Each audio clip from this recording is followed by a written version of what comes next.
What if one quiet phone call in Allen Park could change how January feels?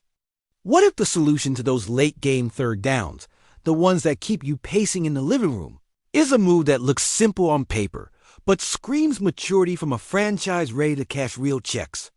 What if the next piece is not a splashy trade, but a calculated veteran addition that tells the whole league Detroit is done flirting with contention and ready to commit?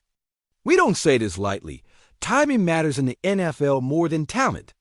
Windows aren't open forever, and great teams are the ones who act before a problem becomes a headline. Detroit has built a culture that doesn't blink. But there's a difference between being tough and being complete.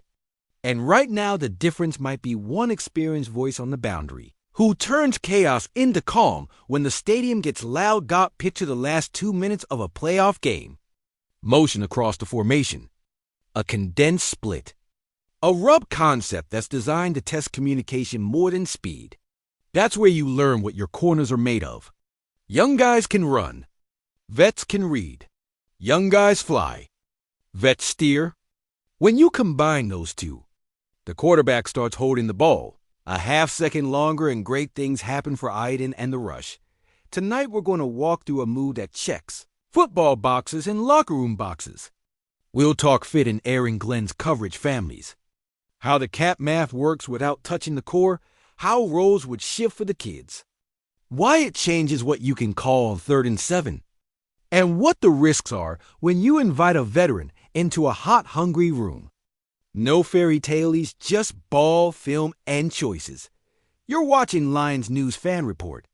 If you ride with Honolulu Blue and you want smart, no-nonsense breakdowns with that little edge we carry in Detroit, hit subscribe and drop a like so this community keeps growing. Let's set the table right. Here's the truth about where this defense is. The spine is strong, the edges bite, and the communication has gotten miles better. The secondary has real juice youth that competes, length that travels, and a nasty nickel who plays like a linebacker. But campaigns are long. You need answers for different kinds of Sundays, slanting yak teams, big boy back shoulder teams, tempo merchants that test discipline. One veteran who's seen it all can be the difference between almost and absolutely. Think about the profile. Patient feet at the line.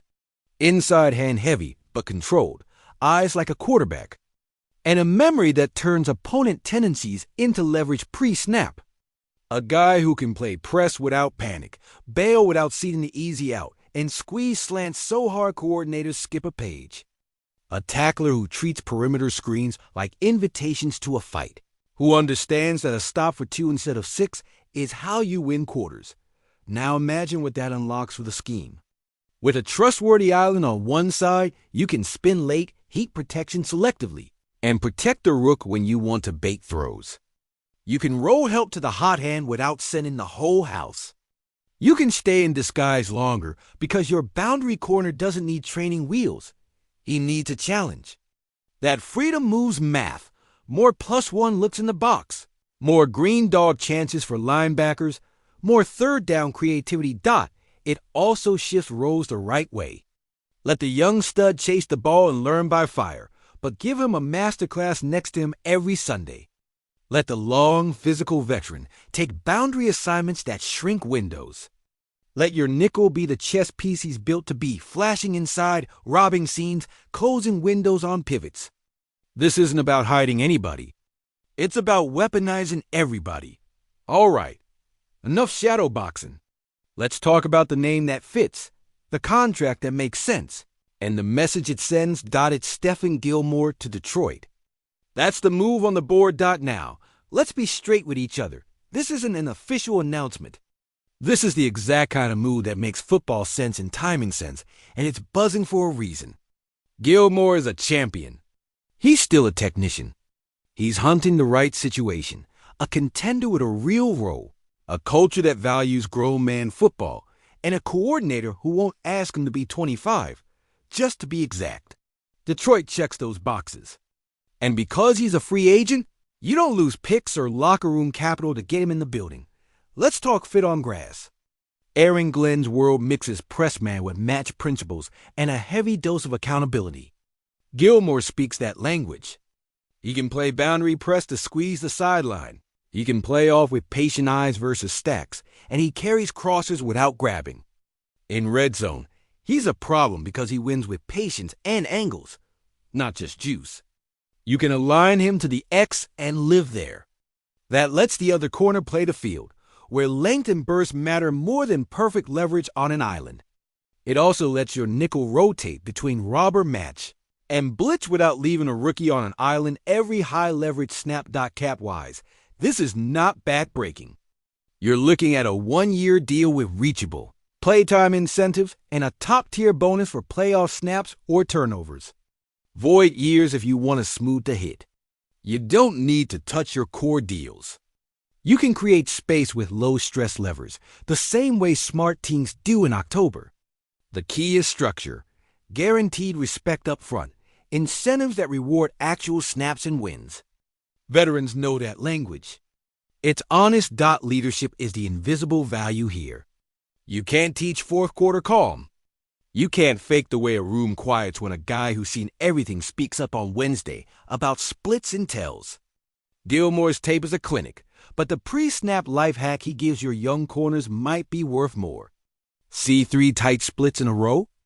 Expect the pivot or the glance. Watch the quarterback's shoulders on that condensed motion. If he goes flat with the mesh, the ball's coming out now. That stuff cuts 2 completions a game. 2 completions a game is the difference between nice team and problem. What changes on the whiteboard? Third down becomes your playground. You can lean harder on simulated pressures because the corners won't panic when they have to carry a route off leverage. You can bait slot fades because the boundary is not a giveaway. You can play with trap looks on the field side while trusting the boundary to win his one-on-one without illegal contact. And when you face the big boys Alpha X receivers, who live on back shoulders and timing, you've got a veteran who doesn't bite the first fake. He's seen the movie. What about the risks? Age is real. Nobody beats the clock. You manage it by managing snaps and matchups. Don't ask a 30-plus veteran to live in zero every series. Rotate. Let game state dictate usage. You're not signing him to be a track star. You're signing him to win the 3 snaps a game that swing field position and mood. If the practice plan is smart and the room is aligned, the floor on this kind of veteran is still playoff good. Let's hit the opponents you worry about. Root artists on the outside who weaponize Stems Gilmore's patient feet neutralize the first move. Big body possession guys who bully smaller corners, he plays through hands, not just shoulders. Speed merchants? Give him off leverage and help inside, and watch him funnel to safety responsibility. The point is you expand your answers, not just your depth chart. That changes how coordinators prepare for you on Thursday night. For the kids, this is a gift. Iron sharpens iron in walkthrough, not just on Sunday. Technique is a habit. Watch a veteran stance. Watch how he resets a jam when he loses first contact. Watch how he finishes plays without flags. That's how a good young corner becomes a second contract star. And when January comes, the moment won't be new. It'll be familiar because you've been practicing it since the week he arrived. The timeline? Sooner is better than later. Every week in the building is compound interest. Install language, signals, leverage rules. Those reps don't come back. If Detroit likes the medicals and the number, you don't overthink it. You sign him, you shake hands, and you go win the next series of third downs. I want to hear from you right now in the comments. Yes or no on Stefan Gilmore to Detroit? At what price would you feel great about it? And how would you use him on third down Boundary Island? Or mix him into the travel plan on the opponent's WR1? Drop your cap number and the role you pencil in for week 1 after he signs. My personal opinion, I'd do it on a 1-year. Incentive-heavy deal because the fit is clean, the upside is playoff real. And the leadership cax is actually a discount in January. And yes, this is speculation.